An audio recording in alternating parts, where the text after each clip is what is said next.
अस्सलामुअलैकुम।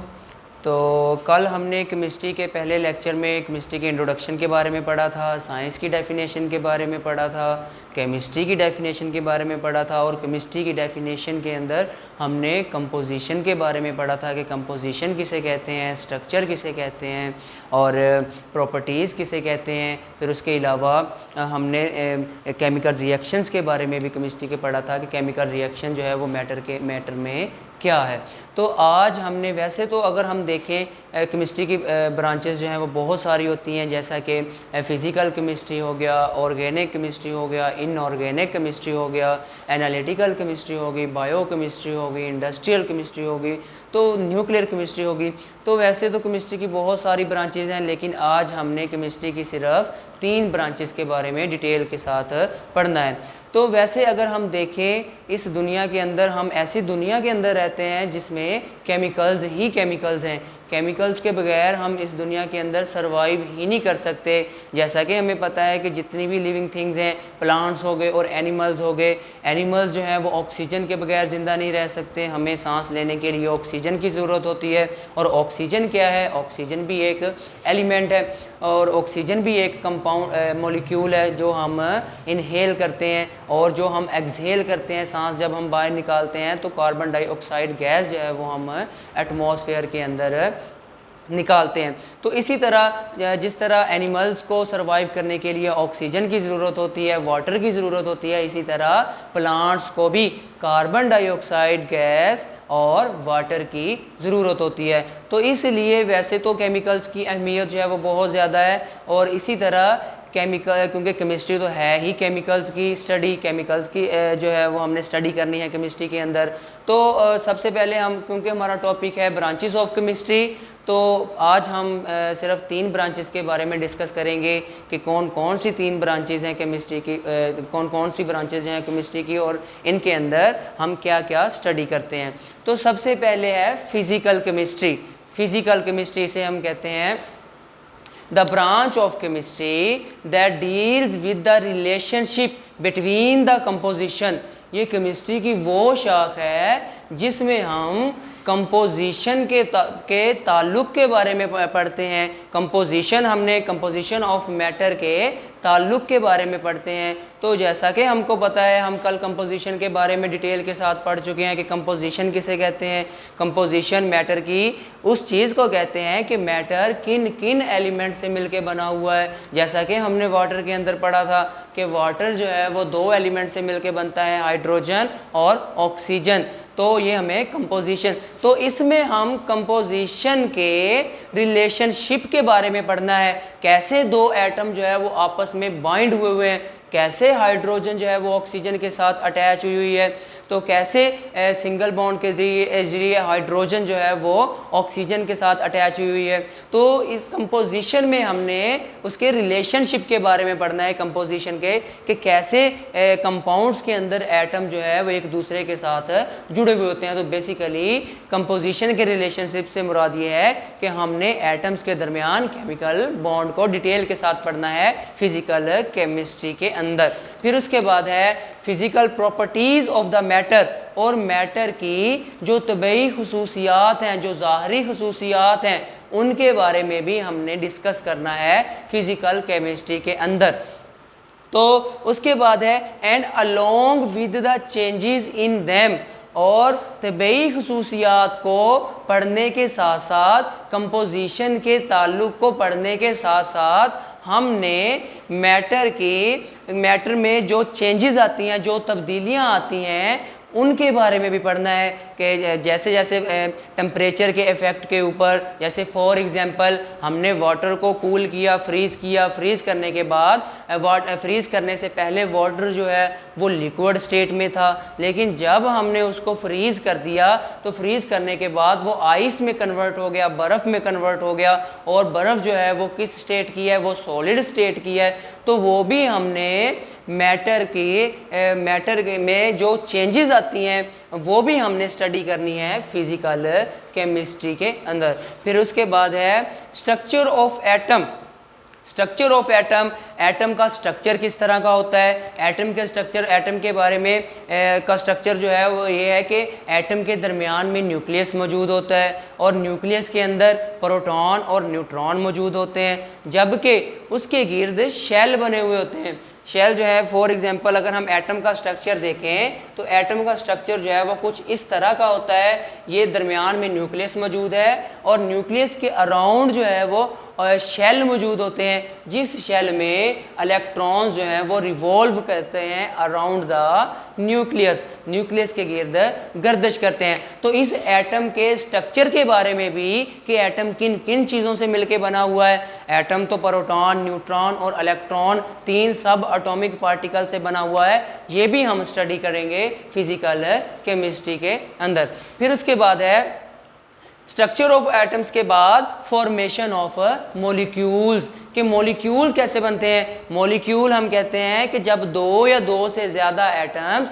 आपस में कंबाइन हो जाए, जुड़ जाएं बाय केमिकल बॉन्ड, एक केमिकल बॉन्ड के ज़रिए, तो उसके नतीजे में मॉलिक्यूल्स बनते हैं।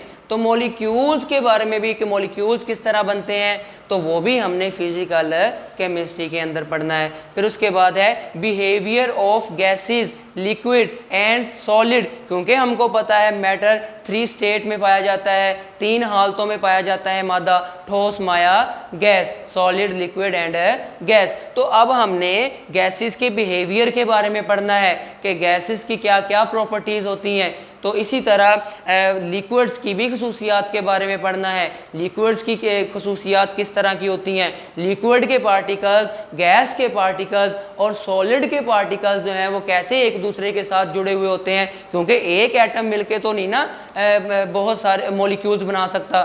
2 या 2 से ज़्यादा मॉलिक्यूल्स मिलते हैं और बहुत सारे मॉलिक्यूल्स मिलके गैस की, सॉलिड की, लिक्विड की कुछ ना कुछ अमाउंट बनाते हैं। तो कैसे बहुत सारे मॉलिक्यूल्स आपस में इकट्ठे रहते हैं, कैसे बहुत सारे एटम्स मिलके मॉलिक्यूल्स बनाते हैं, तो ये सारी चीज़ें जो हैं वो हमने फिजिकल केमिस्ट्री के अंदर पढ़नी है। फिर उसके बाद है एंड अफेक्ट ऑफ टेम्परेचर और रेडिएशंस, हमने सॉलिड, लिक्विड एंड गैस के ऊपर टेम्परेचर के इफेक्ट का भी पढ़ना है कि टेम्परेचर के इनके ऊपर क्या असरात होते हैं, हीट एनर्जी का इनके ऊपर क्या असरात होते हैं, रेडिएशंस, शुआएं जिनको हम कहते हैं, तो शुआओं का जो है वो इनके ऊपर क्या अफेक्ट पड़ता है, वो सारी चीज़ें हमने फिज़िकल केमिस्ट्री के अंदर पढ़नी है।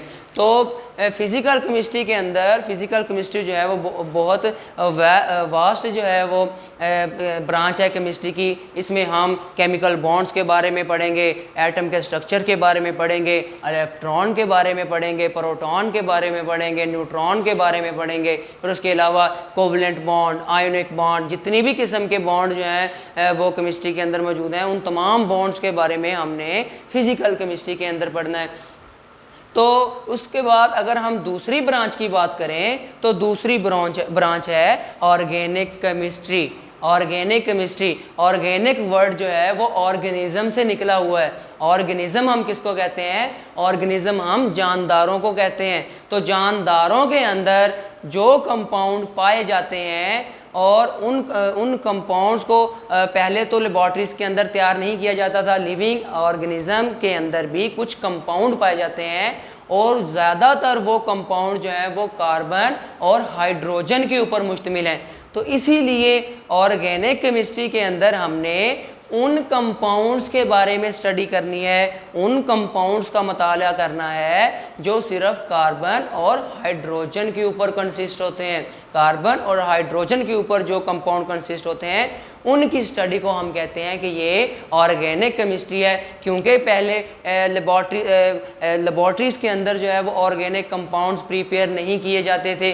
वो ऑर्गेनिक कंपाउंड सिर्फ लिविंग ऑर्गेनिजम्स के अंदर पाए जाते थे, जैसा कि एनिमल्स के अंदर और प्लांट्स के अंदर। बाद में जो है वो साइंटिस्ट जो है वो इस काबिल हुए, केमिस्ट इस काबिल हुए कि ऑर्गेनिक कंपाउंड्स जो हैं वो लेबॉर्ट्रीज के अंदर भी प्रिपेयर करना शुरू कर दिए। तो अगर हम ऑर्गेनिक केमिस्ट्री की डेफिनेशन देखें तो ऑर्गेनिक केमिस्ट्री के अंदर ऑर्गेनिक केमिस्ट्री वो स्टडी है, organic chemistry is the study of covalent compounds of carbon and hydrogen and their derivatives. Organic chemistry में हम उन कंपाउंड्स के बारे में मुताला करते हैं जो कार्बन और हाइड्रोजन के ऊपर मुश्तमिल होते हैं, जो कार्बन और हाइड्रोजन के ऊपर कंसिस्ट करते हैं, और उनके डेरिवेटिव्स, मतलब ऐसे कंपाउंड्स जिनके अंदर कार्बन और हाइड्रोजन मौजूद है और उनसे फर्दर जो कोई भी कंपाउंड्स किसी दूसरे एटम के साथ रिएक्ट करके बनेगा, तो उन कंपाउंड्स के बारे में भी हमने स्टडी करनी है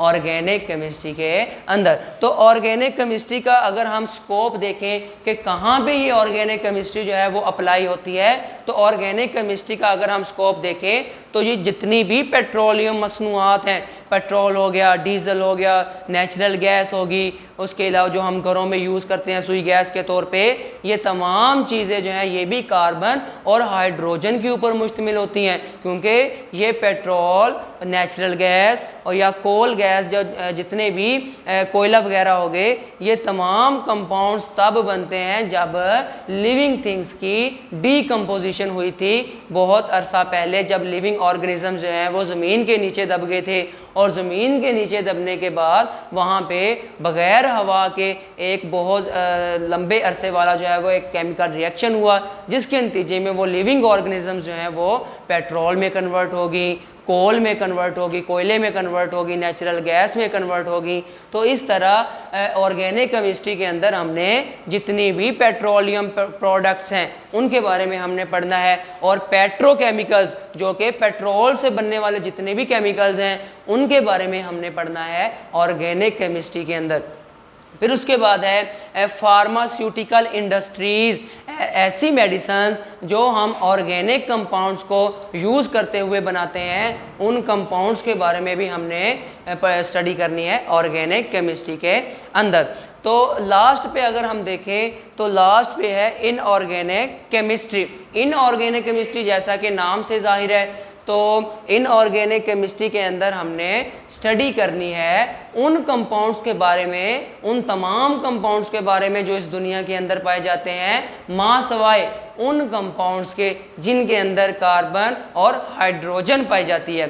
तो अगर हम इनऑर्गेनिक केमिस्ट्री की डेफिनेशन देखें तो वो है it is the study of all elements, तमाम एलिमेंट्स का ये मुताला है, एंड देयर कंपाउंड्स, और उनके कंपाउंड्स का मुताला है, एक्सेप्ट सवाए दोज ऑफ कंपाउंड्स, उन कंपाउंड्स के ऑफ कार्बन एंड हाइड्रोजन, जो कार्बन और हाइड्रोजन जिनमें मौजूद ना हो, उन कंपाउंड्स के अलावा कार्बन और हाइड्रोजन जिनके अंदर मौजूद हों, उन कंपाउंड्स के अलावा बाकी हमने तमाम कंपाउंड्स के बारे में स्टडी करनी है। तो ये तो होगी इनऑर्गेनिक केमिस्ट्री की डेफिनेशन। फिर उसके बाद है इसका स्कोप इसका ये है कि हमने जितने भी ग्लास इंडस्ट्री होगी, उसके अलावा सीमेंट इंडस्ट्री होगी, सिरामिक्स होगी, सिरामिक्स बर्तन वगैरह बनने की जो इंडस्ट्रीज़ है, तो इसके अलावा मेटलर्जी हम कहते हैं कि ज़मीन में से मेटल को एक्सट्रैक्ट करना, मेटल्स को बाहर निकालना, उस सारे प्रोसेस को हम मेटलर्जी कहते हैं। तो कार्बन और हाइड्रोजन के कंपाउंड्स के अलावा बाकी जितने भी सारे कंपाउंड्स हैं उनके बारे में हमने स्टडी करनी है इनऑर्गेनिक केमिस्ट्री के अंदर। तो नेक्स्ट हमारा जो लेक्चर होगा उसमें मज़ीद हम केमिस्ट्री की जो है वो ब्रांचेस के बारे में पढ़ेंगे। तो तब तक के लिए अल्लाह हाफिज़।